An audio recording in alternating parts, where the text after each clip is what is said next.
നമുക്കൊരു carrot ഹൽവയുടെ recipe കണ്ടാലോ? ഒരു പാൻ ചൂടായതിന് ശേഷം കുറച്ച് നെയ്യ് ആഡ് ചെയ്ത് കൊടുക്കുക കേട്ടോ. എന്നിട്ട് ഗ്രേറ്റ് ചെയ്ത ക്യാരറ്റും കൂടെ ആഡ് ചെയ്ത് നല്ലോണം ഒന്ന് മിക്സ് ചെയ്തെടുക്കുക. നല്ലോണം ഒന്ന് വഴറ്റിയെടുക്കണേ. ലോ ടു മീഡിയം ഫ്ലെയിമിലിട്ടാണ് ഇത് കുക്ക് ചെയ്യേണ്ടത്. എന്നിട്ട് വഴറ്റിയ ശേഷം ഈ കളർ ചേഞ്ച് ആയതിന് ശേഷം കുറച്ച് പഞ്ചസാര ആഡ് ചെയ്ത് കൊടുക്കുക കേട്ടോ. ഓവർ മധുരം പാടില്ല കേട്ടോ, നമുക്ക് മത്തടിക്കുവേ.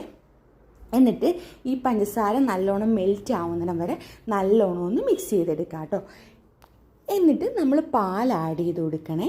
നമ്മളിവിടെ ആദ്യം 1 കപ്പ് എടുത്തു, പിന്നെ അത് പോരായിട്ട് ഒരു 1/2 കപ്പും കൂടി എടുത്തു. അപ്പോൾ നമ്മൾ ടോട്ടൽ 1.5 കപ്പ് പാലും കൂടെ ആഡ് ചെയ്ത് നല്ലോണം ഒന്ന് മിക്സ് ചെയ്ത് കൊടുക്കുക.